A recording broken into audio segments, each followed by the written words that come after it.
have brought in the three Charlie Angels of Pulp. Dumating ako dito ng 1 p.m. Na-interview ako 5 p.m. Sorry na ba? Kasi sobrang busy ko talaga, lalo na nung, diba? Sabi ko talaga doon sa HR dati, tuloy pa po ba yung gagawin talaga? Pag merong bumababa or pumapasok, lagi akong tumatay, tapos gumaganyan ako. Sobrang binabida. Low po, gumaganon ako kasi sobrang binabida ako. Ano, naiiyak ka na? Parang nagkakrak yung boss. Siyempre yung boses niya. Parang lagi nilang muna. It is happy hour. 100% Girls National Happiness. Hi, best friends! I'm back! I'm Happy, and we're back with It's Happy Hour! So for today's episode, this is the common email I received sa Dear Inang ko. I always get emails about working with Pulp, applying in Pulp, yung mga ganyan. So for today's episode, I have brought in my Charlie's Angels, the three Charlie Angels of Pulp, and I hope that you get to know them and then you get to listen to their stories para at least may idea kayo na if you want to work with us or if you want to work in the same industry, what ideas, ano yung mapupulot nyo sa mga karunungan nila. Wow, lalim. So anyway, hi! So I would like to introduce you guys to MJ, Kat, and Darlene! Hi best friends, I'm MJ and currently I'm working under the Pulp Studios department. Yun, perfect. Hi, best friends. I'm Kat. I'm under the production department. Hi, best friends! Annyeong! I'm Darlene and I work as the Entertainment Operations Director. So basically, parang overseeing a lot of things.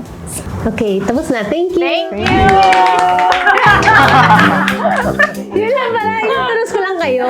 So anyway, kasi a lot of people, siyempre, are wondering lahat. Diba, you guys know that I always forward you the email sometimes. A lot of people really wants to apply and then they always ask, feeling kasi talaga nila, super fun ng ginagawa nyo. So for today, I want to talk to you guys then. Let's discuss it. Kung ano ba talagang history. Paano ba kayo talaga napunta dito sa Pulp? Talaga ba dream nyo ito? Yung mga ganyan. So let's start with Darlene. 10 years na yun. 10 years ka na, diba? So ano yung plan mo ba before this? Kasi alam ko nag-artista ka pa, diba? Ay. Kaya pala familiar siya sa Gawin Bulili.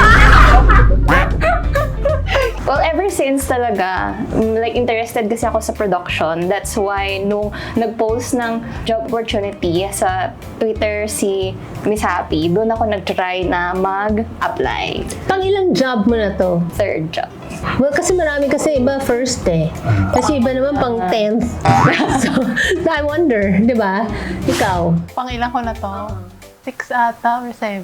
Ganun karami talaga na trabahoan mo. Ang galing. Job hopper nga ako. Kaya talaga, ako Anong moniker mo?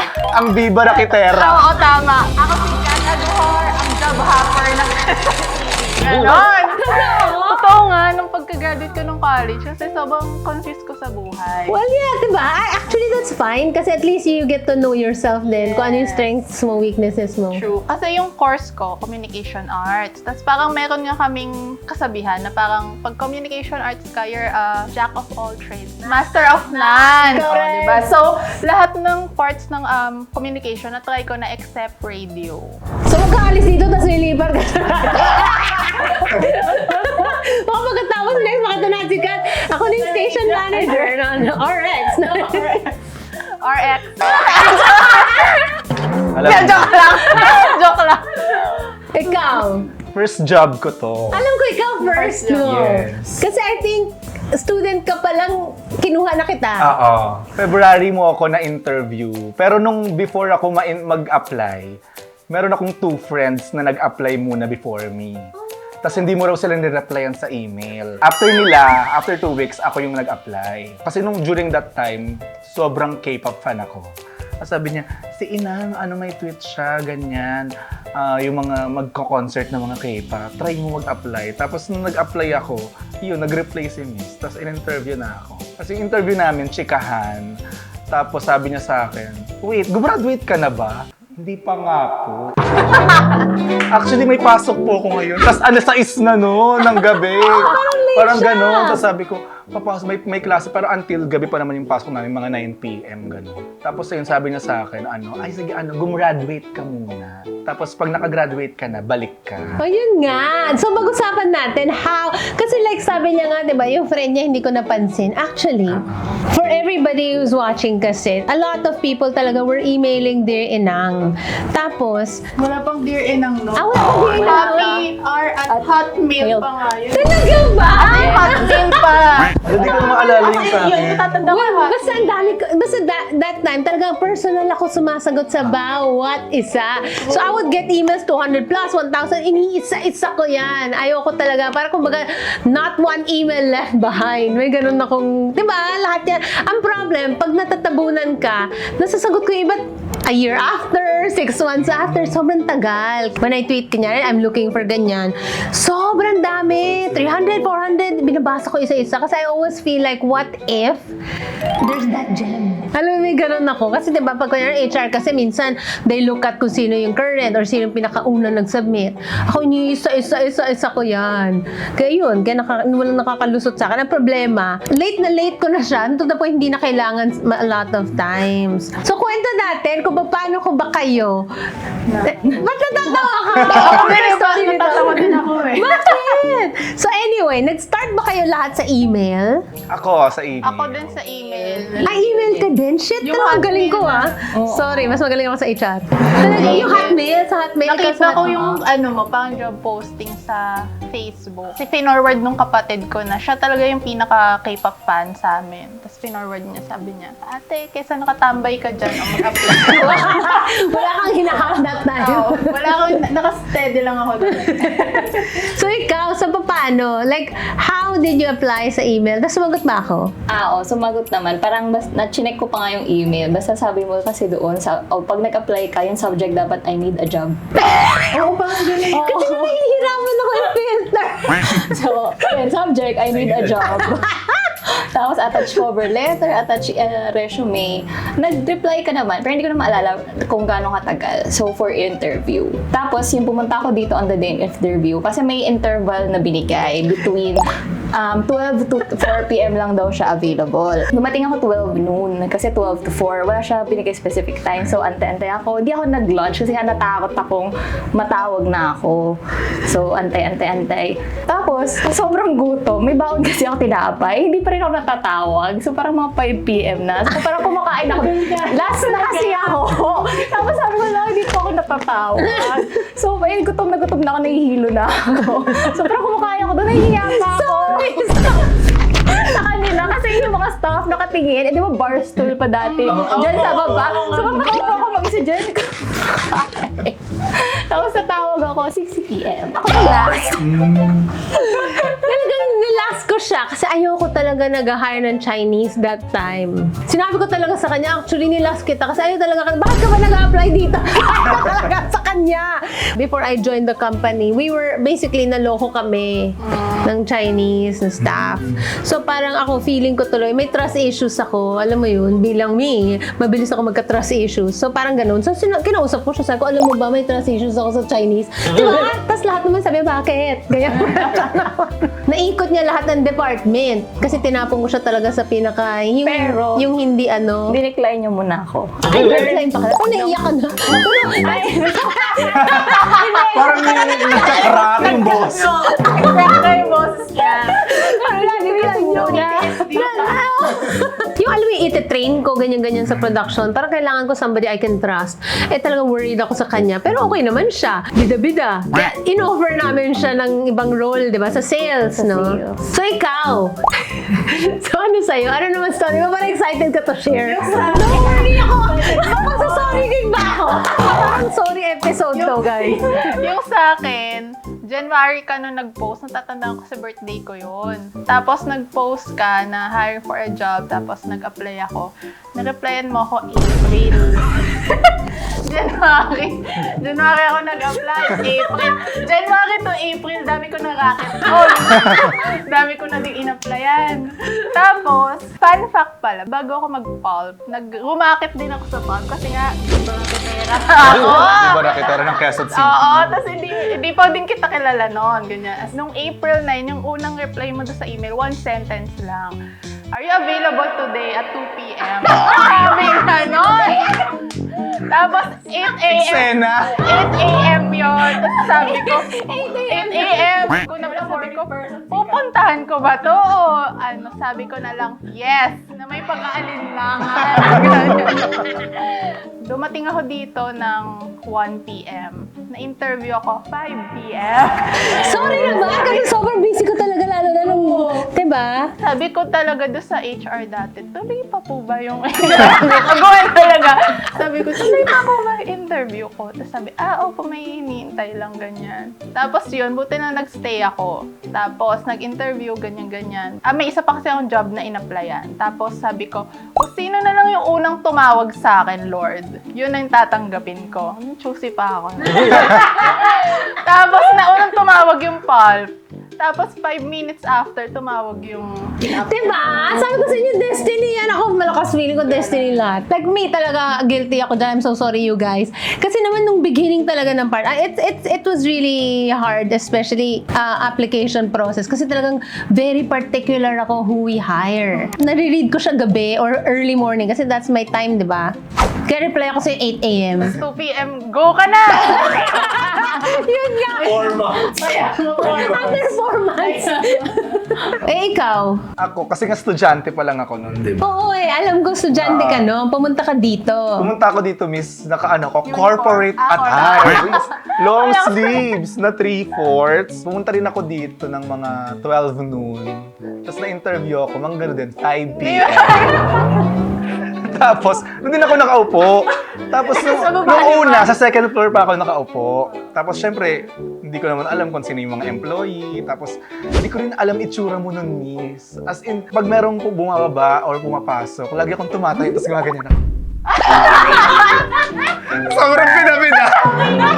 Low po, gumagano'n ako kasi sobrang bida-bida ako. Hello po, ganyan. Buti na lang, kumain na ako before ako nagpunta. So, busog ako. Tapos, siguro na na-bother na rin si Ate Shay ng time na yun. Sabi niya, ang tagal nito dito. Sabi niya sa akin, anong oras ba yung interview? Sabi ko, dapat mga 1 p.m. pa. Ayan, ganyan. Sige, inakyat niya na. Tapos nang inakyat, tapos pinapunta na ako dito. Tapos yung interview, mabilis lang. Para mga 15 minutes lang. Ganun nga din, talaga. Para mga 15 minutes lang. Tapos sabi ko, ano yun? Tapos hindi pa siya super interview talaga. Kasi alam mo yung mga ipinaprepare, alam mo yung pag fresh grad ka, di ba? What are your strengths and weaknesses? What can you offer to the company? Research pa ako nung kasi wala naman akong experience sa job interview. First time talaga. Pagdating ko dito, sinong bias group mo? Ay, po, ganito po. Oo, no. Ganun lang. Kaya siguro rin ang gaan agad ng loob ko. Tapos hindi rin ako masyadong kinabahan ng interview. Natanong mo na kung gumraduate na ako. Sabi ko, ay, hindi pa po. Sabi niya, graduate ka muna. Aral ka muna. Parang ganun. Aral ka muna. Tapos pag graduate ka na, balik ka ulit dito. Parang email mo ulit ako. Sabi ko, legit kaya yun? O parang charing-charing lang na Si email ako, hello po. Parang Tagalog pa nga yun eh. Parang, naalala niyo po ba ako? Parang gano'n, parang do you still remember na sinabi niyo pong i-hire niyo ako pagka-graduate ko, ganyan. Tapos, nung nagpunta ako dito, hindi pa ako graduate. Ano lang yon, parang last day of Punta kasi dito yan kahit hindi graduate. Ang ginawa. Ay, graduate na dito ka na naman. Pero paalam naman ako, sabi ko, punta po ako bukas. Ganon. Ang ginawa ko nun, parang last day of class, tapos isang araw lang ng pahinga. The next day, nagpunta na ako dito. Tapos sinabi niya sa akin, sige mag-start ka na. Tapos ang graduation ko, May pa. Kaya employee na ako sa Pulp. Lang ako, leave. Graduation ko po kasi, pati baccalaureate mas, ganon. Yun ang history.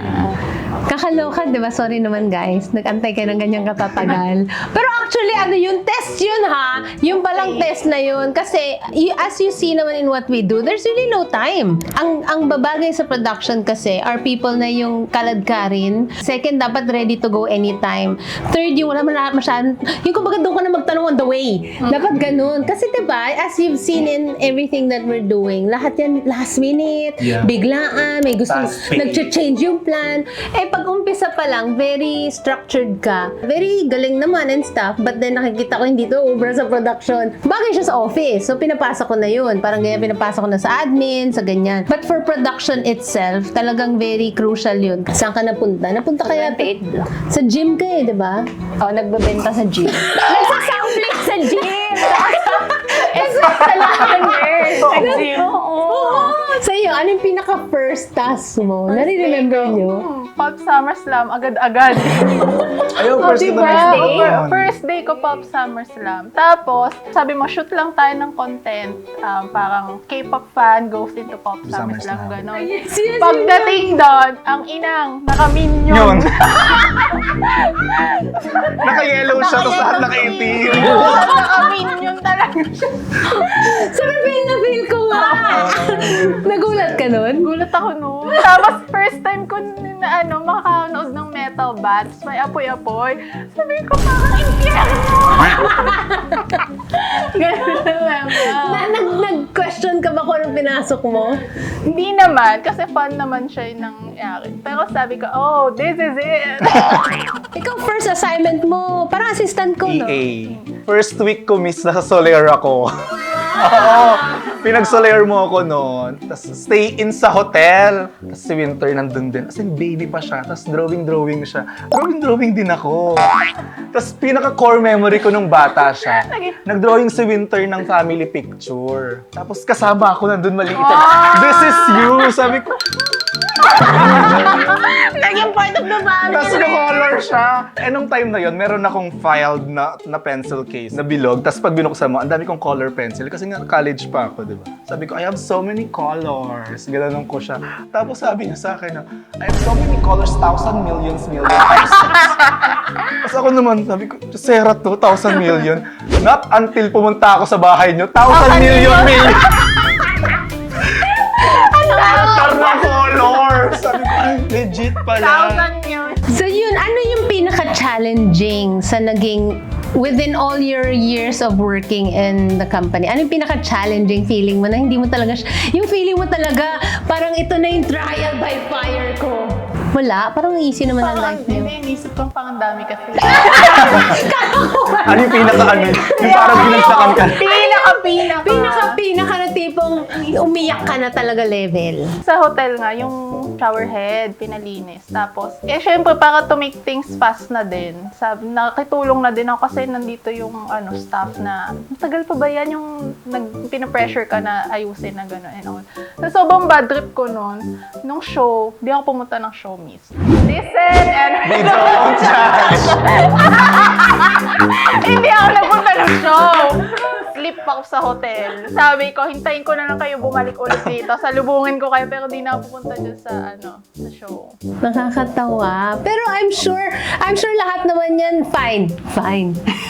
Yan yung mga bad stories niya. But I'm sure meron din gratifying na, alam mo yung tipong feeling mo, shit, this is it. So ano naman yung mga moments na yun? Lagi ko to sinasabi dati na pag nakikita ko kasi yung Lightstick Ocean, yun yung parang fulfilling moment for me. Na parang nag-gather mo ganitong kadaming tao na they're cheering for one artist, then lahat kayo sobrang saya lang na makita yung artist na gusto nyo. Parang doon ko na feel yung fulfillment na yung sa ginagawa ko, napapasaya ko ng ganitong kadaming tao. Through yung sa Lightstick Ocean ko siya nafe-feel. So more on, kasi di ba hindi naman ako fan Iyak na naman. masyado rin. Naiyak mo siya? Naiyak ka ba? Hindi! Lang yata talaga. Pero may emotion. So, yun. So, doon ko siya na-feel. Kasi K-pop naman talaga yung reason kung ba't ako pumasok sa pop. Yung pinaka-core memory ko talaga, yung Twice. Yung may Ripples Society, yung beneficiary, si Julian. Naman namin na you really wanted to see Twice. Kami sa Pop Library and Miss Happy wants to share happiness and we hope that you also pay the happiness forward to other people. Kayo din po. Dahil dyan, we have here tickets to Twice concert. And you get to see the concert with your parents. You also get to have the photo opportunity with Twice. Yeah, you're going to see them in person in class and then to meet them in person. Nung una sa akin, wala lang siya eh. Parang, okay, beneficiary, ganyan. Pero nung nakita ko yung moment na na-meet niya na yung twice, tapos umiyak siya, tapos naiyak din talaga ako as in hagulgul level. Hagulgul ka? Tapos sabi ng mga tao, ba't ka umiyak? Pinagalitan ka ba ganyan? Tapos sabi ko, hindi, na-touch ko kasi parang yung mayroon pala tayo na-touch na life sa simple work na parang regardless of puyat and pagod, yung kinaka-stress mo today will be the happiness of someone tomorrow. And I thank you. Ganun. So, kunyari, biglang may younger MJ, younger Kat, younger Darlene, ganyan. Ano yung parang buhay Parang bunda. pageant. Pageant questions. Ano yung ano mo sa kanya? Ano yung masasabi mo sa kanya? Don't sacrifice your personal relationships for your job. Wala, naiyak na siya. Iyak na siya! Pero feeling ko alam ko yung sinasabi mo. Well, share sa akin mamaya. Sobrang deep. Parang ang deep naman nung don't sacrifice your personal relationship. No, kasi si Darlene, very work siya. Kahit BFF ka niya, pagpalpak yung work mo, she'll call you out talaga. Ang problem, hindi naman lahat ng tao nakakaintindi niyan. Tama ba yun? Tama ba? O, mali. Pwede din.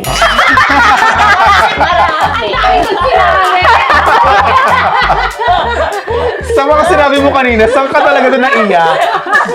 Pero hindi, tama rin pala yun. Na ngayon ko lang naisip na tama din. Pero yung may iba pa, na same rin na ganun rin na siya.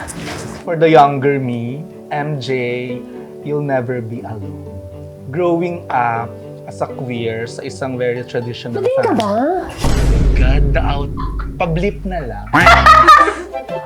Basta parang na-instill na sa amin na kapag alam mo yun, na pag may mali kang gawin or parang decision in life, parang yung reason, kasi bading ka kasi, kaya kanya. Yung ganon, kaya nag-iingat ako. Fortunately, di ko naman naranasan yun nung college, nung nag-work na, alam mo yun, never ko naramdaman sa lahat ng mga nakasalamuha ko growing up. So ayun, I'm just so happy to found a safe space, a place, and people na, ayun, ipaparamdam sa'yo na hindi ka alone sa lahat ng gawin mo. What can you tell the people who are, like, even others, kids who are in college, nagtatanong yan, ano ba dapat aralin ko para mapunta ako dyan? Yung mga ganyan, what advice can you give them para at least, malay mo, they wanna go the same path you went? Less expectations, mga be, kasi hindi lahat ng grandeur ma-experience mo sa production. Masaya siya pakinggan, pero hindi ka magiging masaya kung hindi ka talaga magwo-work din ng, alam mo yun, ng bongga. Di ba? Tama ba yung sinabi ko? Tama. Basta ganun. Ako po, mag-isip kayo mo. Grabe siya! Diniscourage mo naman ako. Pag-isipan nyo mabuti. Mahirap nga siya, like what MJ said. And at the same time also, be more open-minded and to have the willingness also to explore different types of jobs or tasks. Kasi sa production, hindi ka nakastuck lang sa isang assignment. Iba-iba yan. Which will eventually help you grow in the long run. Yeah, actually, a lot of people ask me nga about passion. They're passionate about this. And then sometimes I would discourage them to join this industry when they're so passionate about it. Kasi parang basically concerts, yan yung escape niya to reality. Eh since nandiyan na siya nagwa-work, nawalan siya ng escape sa reality, guys. So parang nawala yung sense of self niya. Kaya wala, in the end, sabi ko rin sa kanya, I think it's always better to step away. You enjoy it. Kasi kung lalo na yan yung pinaghugutan mo ng kaligayahan, nahirap yun, no? Kasi super stressful eh. Nawala na yung love niya to the point na parang nadi-disappoint na siya. Tapos biglang yan yung sumasakit sa'yo everyday. So parang it doesn't work that way. So yun. So happy naman kayo now sa current situation nyo. Wala naman kayo i-report sa akin. Meron ba tayo kailangan i-bring out sa kinauukulan? Yung mga ganyan. Ako, I'm happy. I'm grateful. Wait, ulitin ka. Tsaka I'm happy. Bakit? Kaya nga, iniisip ko kita yung save niya. I'm happy. Kita ba? I hope you guys learned a lot from MJ, from Kat, and from Darlene. So sana yung experiences nila in production and working with us at least enlightened you kung what happens ba behind the scene. Kung gusto nyo ng marami pang ma-splook nila ng mga secrets, just comment down below. I-guess natin sila on the next time. Longer storytelling. But for now, I hope this story, their story, had inspired you to push for that dream of yours to go wherever you want. And then remember, at the end of the day, whatever you're passionate about, you always have to partner it with hard work talaga tsaka grit. Kasi that's the only time talaga na makikita mo yung result niyan. Especially if you need to feed yourself. Ganun lang yun, diba? So I hope you guys enjoy watching the episode. I hope to see you guys again on our next episode. And just comment down below if you have any suggestion of what you want us to talk about. If you want to come to our show and feature yourself, pwede din. Basta just comment down below and I hope you like and subscribe to our channel. Bye, best friend! May dadagdag pa pala ako. Pag gusto namin yung show, nagbabayad din kami. Pag gusto naming manood, babayaran din namin. At ayaw namin mag-work for a specific show. Nanonood kami, bayad din. So sa mga, alam nyo na, Wala nga libre sa mundo. walang libre-libre. Oh, yes! Pag Baka kasi fan. akala nila pag Like kahit siya, ano. Super Junior fan siya. As in, ayaw niya mag-open ng gates hanggang hindi siya naka-makeup. Kasi bumili siya ng ticket, so sasali siya. Ganun. Ganun, diba? Kasi if you're a fan talaga, we always encourage you have to buy a ticket and go enjoy the show. True. Yes, bye!